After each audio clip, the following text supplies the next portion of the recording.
Being in San Francisco around so many great founders who are trying to develop their startups, you have to be always on the go, always researching about the latest development tools because some of them could be replacing your product. People, when developing startup, they start researching on the current competitors, and once they roll out their product, they stop doing that, thinking that those big names are the only ones who are developing, but there are people already sitting in the office or a garage or a coffee place trying to kill your product. You have to be curious enough to just research and do stuff to stay future proof.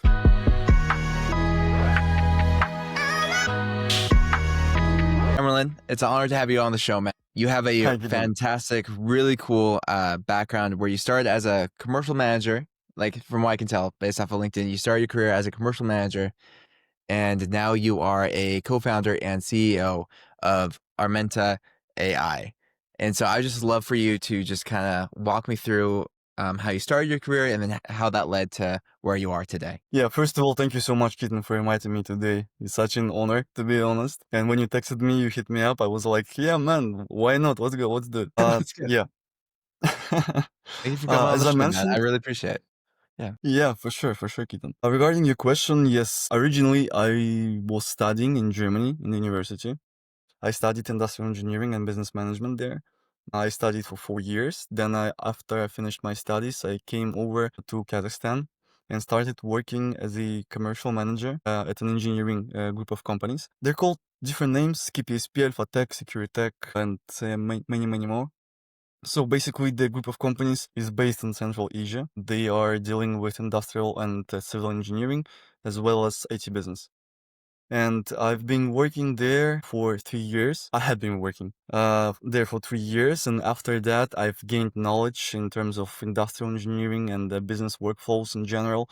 And I've spent a lot of time digging through the manual workflows of engineering teams and saw an opportunity to help our fellow engineers to solve their problems quickly, more efficiently. And that's how I came up with an idea of Armeta, just to be quick. I love it. I love it, man. So for our listeners that don't know about Armenta or what you guys do, can you break that down? Yeah, sure. So basically, Armeta, we're building an engineering intelligence. So what I mean by that? As I mentioned, I've spent the past 3 years in the engineering workflows, and to be precise, in industrial ones. Nowadays, every government and every big enterprise who deals with the as in asset owners, they deal with many engineering companies submitting project documentation for the compliance check. First of all, governments. So the construction industry is heavily regulated by standards and norms. And when you want to build, let's say, an oil refinery, it just can't break down, from wind or from poor construction quality or stuff like that. So everything has to be checked. And what we do at Armeta, we help the governments and the asset owners with the influx of project documentation of engineering companies, and we check them for compliance for the local regulatory norms and standards. And we automate that process. So just to be maximally short. I love it. I love it. That's really cool. It kind of makes me think of Paramify, where I'm currently working. Paramify, it's very focused on automating compliance processes, but specifically for cybersecurity frameworks relating to the federal government for the United States. So yeah, that's really cool. So it relates. What compliance standards do you help with? So let me break it down this way. There are Yeah. two types of countries in the world. The first type is with the centralized system of compliance check, as in Mm. Kazakhstan, for example. So we have a regulatory body controlled by the government. They are the main source of compliance check. Every country has its own norms and standards, the construction codes, maybe some unions like European one, they have Euro codes. But even though they have one Euro code, they have different norms and standards in each country. And Mm. to give you an example of a decentralized system, this one could be an example of United States, actually. United States consists of different states, and every state has its own norms and standards, as well as there are many regulatory organizations as API, ASME, and many more who control, let's say, specific domain of engineering construction. So let's say electrical, mechanical, piping, process, and blah blah blah. And the list goes on. So we started tackling the centralized systems, starting from the Central Asia, where the regulatory body is a sole organization that decides on whether object will be constructed or not. So we indulge in the norms and standards of each country. So what we're doing, we have a big access to the database of the Republic of Kazakhstan. There's local state expertise, as it is called, the regulatory body. It gave us access to the every single object that was constructed on the territory of Republic of Kazakhstan. So we trained our models on the vast proprietary data sets of those big, enormously big, some of them products. You know, Kazakhstan is a very unique country, to be honest, and no one knows about that because Kazakhstan is very rich for natural resources. Let it be oil, gas, metals, the list goes on and on. And every big corporation as Chevron, Shell, you name it, they are present in Kazakhstan, they're doing their business. And every big enterprise as Chevron, they have their own, let's say, mini standards and norms of engineering quality that they bring into the Kazakhstan.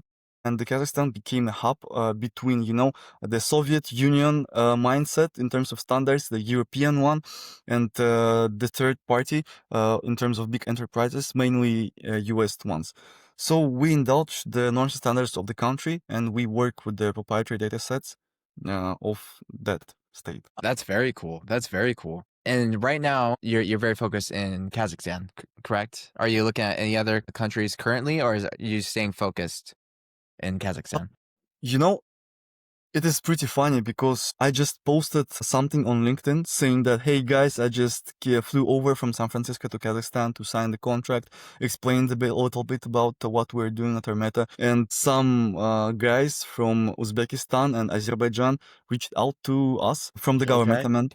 Yeah, and they're saying that those countries are trying to implement artificial intelligence in their workflows, and they have pretty much the same system as in Kazakhstan, and they would love us to be pioneering the artificial intelligence boom, you know, in terms of compliance checks in their countries. So they offered us to indulge in those markets already, and at the moment we are opening a company in Uzbekistan in the middle of the process of it. So the second market in terms of the country is going to be that country. But also we're looking towards Qatar, towards United States as well. But the thing with the United States, as I mentioned, since it is a decentralized system, it's going to take a little bit more time, you know, to automate all of those things. But we're on it. I love it. I love it. That is so cool. I'm just very curious now. Like when you say you're signing deals with these countries, can you kind of give a range of what kind of like how sizable are these deals? Are they like 6-figure, 7-figure deals? Like what does that look like if you can talk about that? Yeah, those are six figures of annual recurring revenue. You know, That since is those are awesome. governmental bodies, they are obliged to put money into the budget for the next year. And when they decide to buy a service from, let's say, private company as ours, they are trying to buy it on annual recurring business model, you know, since they Yeah. have to then report every cent that was spent, you know, to the head of the government. And so they sign annual contracts mainly, not the monthly ones. So our business model just goes around the annual recurring revenue at the moment, and in terms of Kazakhstan, it's around in six figures. That's going to be the same story in other countries as well. Man, congratulations. That is awesome. Thank you. That's so cool. That makes me very much think about Pranify, what my current company is doing actually, because we help companies like yours basically get what's called FedRAMP authorized, so you can just go and sell into the federal government. And they've actually just recently made it like a lot easier to get FedRAMP authorized because there's like a big push from Trump and like Doge to like streamline everything. And that's just really exciting to hear, like, say that you're doing all these things in these other governments, because it sounds like you'll be able to hop over to the United States and start helping some of these government agencies as well for For the sure. US government. For sure. Yeah, That's that's so exciting. interesting, to be honest. I have to dig further on the company you mentioned, do my research. Yeah. Yeah, honestly, I can get you in contact with people that can help with that because that's legit what the whole company is for, and just to make it as cheap and fast as possible. Would be lovely, Keaton. Thank you so much. Yeah, I Appreciate it. got you, man. Of course. Yeah. Yeah. So, man, so you're running an AI company, Armenta AI, Uh-huh. and I'm assuming you probably have a vision of the future where AI is headed.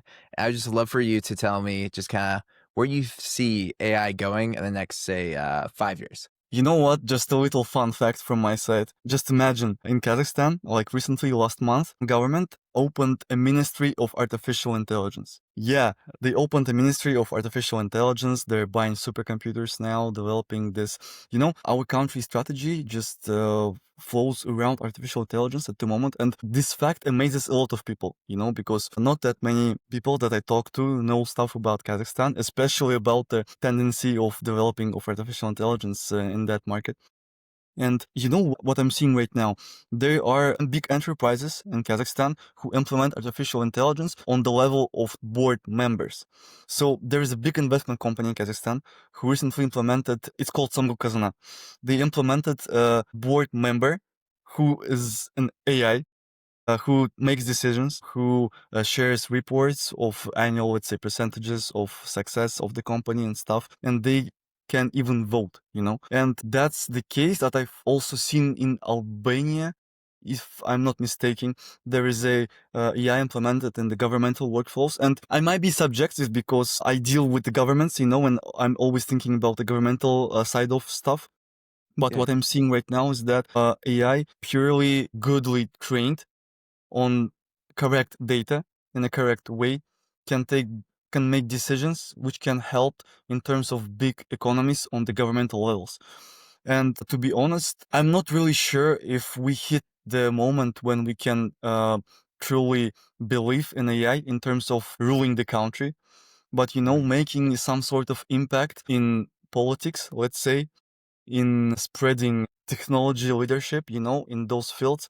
That's what I believe is going to be the nearest future. Many, many more, let's say, models, artificial intelligence models implemented as a part replacing some sort of persons in the governmental workforce. And not only governmental ones, but then on every any level, you know, but that's what I'm seeing and observing at the moment. Yeah, yeah, that it's very interesting. So basically what you're saying is you see the governments of the world just kind of essentially just automating a lot of these manual processes within the government and really kind of almost like eliminating those jobs that are like manual being replaced by like AI systems and that is probably oh yeah, sorry. Yeah, it's all good. Go ahead. I just wanted to Yeah. say that, you know, when I'm talking to people, everyone is like, yo, man, AI is gonna replace us. Well, hell no, man. AI is not gonna replace you. Uh, Actually, it's gonna be vice versa. I believe so. AI-based workflows are gonna be more automated and digitalized, but that frees up space for humans to be more creative, you know? Yeah. To be, you know, when we started automating engineering workflows in our company internally, that's what I started from actually before the startup. I came up to the CEO and told him like, man, we gotta do this, we gotta do that. The world never stops, you know, technology development is never stopping, so we have to keep up with the latest tech news and stuff and workflows. And he was like, yeah, man, go ahead. And we started doing that, and I faced many, let's say, bad thoughts in terms of our employees who thought that AI is gonna replace them someday.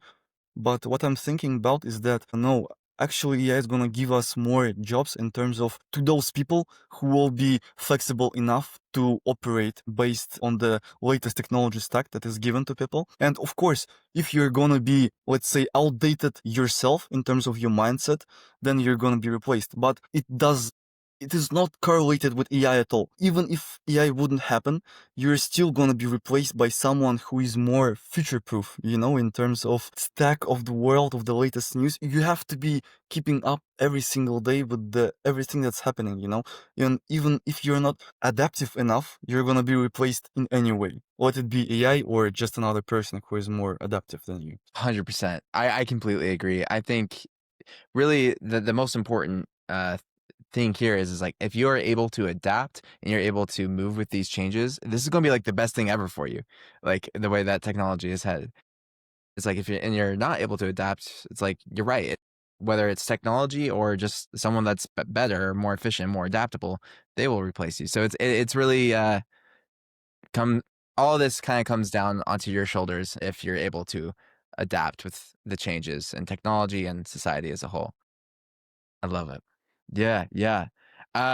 So you're building Armenta AI, an AI company. I'm really curious. Do you have any AI tools that you use on the daily that you would recommend to people listening? Generally speaking, obviously, large language models developed by companies is OpenAI, and the list goes on and on. Yeah. But not from that obvious ones. Actually, I talk to many, many, many people every single day because we are automating engineering workflows and we have to talk to our users every single day. And that's what I do personally as well, not only my team. And keeping everything in mind might be something hard, considering the fact that so many information is going on through your mind every single day. So I love tools which help transcribe text. So there are some wearable devices, like Omi, for example. Actually, I know the founder. He's a very cool guy. His name is Nick. And then, yeah, and then there are some tools were implemented in your Google Meet, let's say, as in Fathom, for example. So I just hit record and just start talking to people, obviously telling them that they're being recorded. And those AI tools are helping me structure everything that's been mentioned, highlighting every single valuable source of piece of information, just giving me summaries, and it is very helpful. So transcribing text is one of the best things that I've put my hands on, lately. Yeah, I completely agree. That's been a lifesaver for me, just like recording almost every like a call that I hop on, whether it's like an internal meeting or like say a sales call or whatever. Like just being able to have that like recorded and then transcribed and then just like having a LLM give me the key bullet points comes so on clutch. I love it.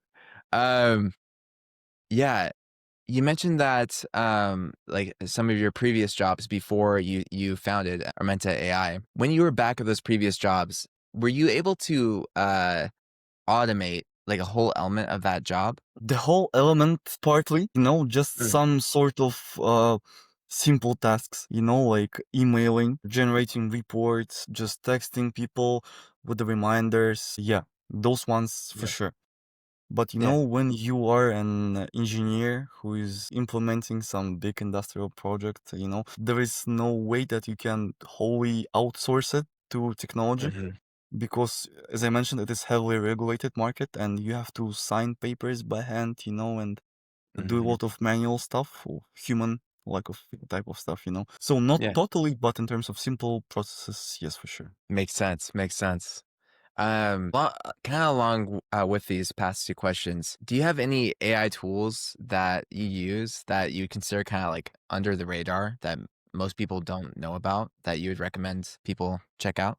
To be completely honest with you, not really. Not Yeah. those ones that I can call low key, not. Yeah. So valid. You know, I asked this question at a podcast the other day, that with a guy that does a lot of like B2B sales stuff, and he recommended a tool that was actually so cool. And it was called I believe it was Surf AI. And basically it would like basically it syncs up like your LinkedIn, your CRM, so whether that's HubSpot, Salesforce, whatever, and then like say Apollo. So it's all synced into like one app in one place where so you can like scroll LinkedIn and like be like, oh, I was like talking to so and so on Uh, LinkedIn, and you can just add notes to your CRM and it'll like auto actually, add everything like from your LinkedIn like activity right into LinkedIn or into HubSpot or your CRM. And also you can auto enrich all the information. Anyway, that was a tool I've never heard of before. I'm like, dude, that was so cool. it But sounds interesting, to be honest. yeah, yeah, it's fun. I'm curious. So you work with governments. How do you get in contact with decision makers? And like, what's your go-to sales/marketing strategy there? The very hard part is implementing yourself in the first market ever. And the Kazakhstan was a pretty good sandbox in those terms that we could play around and see different tactics of implementation of AI. And in terms of the regulatory body that I mentioned that we are signing contract with, I've been in contact with them as an on the part of engineering company. since I worked in engineering company and we submitted projects to be constructed to that state expertise agency, and we've been in contact with them. So I know like a lot of guys from that agency. So we just hit them up, you know. Oh, cool.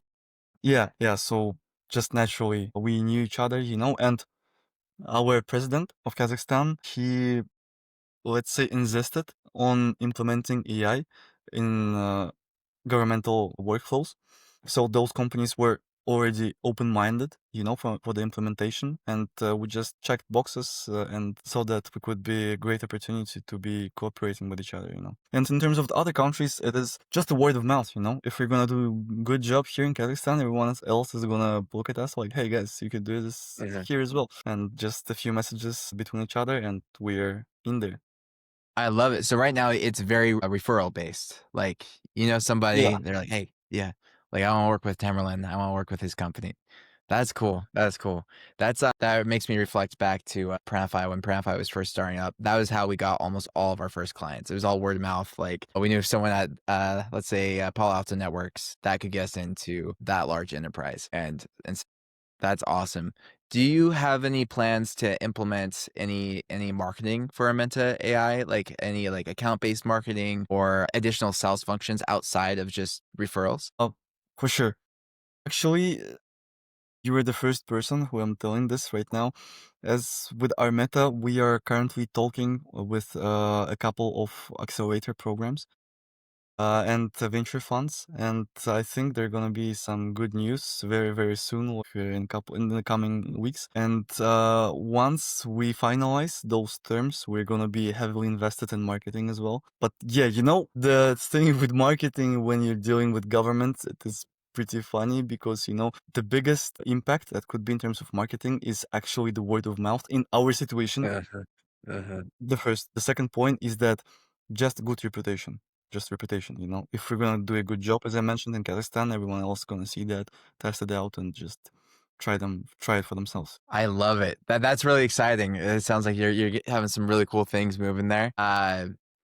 Yeah, it's interesting. Your space is so similar to what Pranify's was, and I guess still is. And for us, like we sell, like Pranify sells to federal government, and one of the most powerful tools, because you're right, it's like everything's relationship based, and your reputation is everything in these very niche industries. And one of our most powerful tools was actually like we started like a company podcast, and we just reach out to like some of the heads of like for us it would be like cybersecurity or heads of like compliance at these large enterprises, and they're like want to come on the show, and we just be able to like talk to them and become friends with them. And that was like the ultimate cheat code for building like relationships with people and becoming friends with them, and then getting into these spaces that otherwise it would be very difficult to in the past. So you're a AI founder. What do you think is the most, say, future-proof or AI-proof skill that you have personally? Trying to be as detailed as possible. You know, currently many companies that I'm seeing trying to implement AI in their workflows or develop startups, they're trying to use already existing solutions, you know, without getting insight of what it is built on, you know, not only in terms of technical solutions. Technical part is only one part. There's a second part of on which data it has been trained on. The data and the context are very big two issues in nowadays, to be honest. And the good quality data could be very scarce, you know, and trying to implement AI that was trained on poor quality data is might get back at you, you know, sometime in the future. So the quality of data, first of all, and trying to research on how that tool or whatever was built, you know, originally. Yeah, so being as detailed as possible. I love it. I love it. Along with that, is there anything that you would say that like really helps you maintain that skill just like going forward? To maintain that skill, you know, for my whole life, I'm not that type of person who can just hear someone saying like, "Hey man, you don't have to do this because there's gonna be a better result." I have to try it out for myself and get hurt, you know, and only then I can say that okay, this lesson is learned, you know. And it's Yeah. just all of my life was just connected with the life lessons, and I've learned that you have to be as detailed as possible. So it's just a life long learning from mistakes, you know, and that just Yeah. I've put into my head like very very fundamentally, you know. Yeah, yeah. So it's just like just your default setting is basically just be as detailed as possible. Like this is your very much a soft skill for you at this point. I love it. Yeah. Yeah, yeah. Tamerlan, I'm curious. As you've started this company, I'm sure you've seen a lot of probably pretty intense and crazy things. Do you have any advice for founders that are looking to either they're just starting up or they're in mid like founder journey? Do you have any advice for those listening?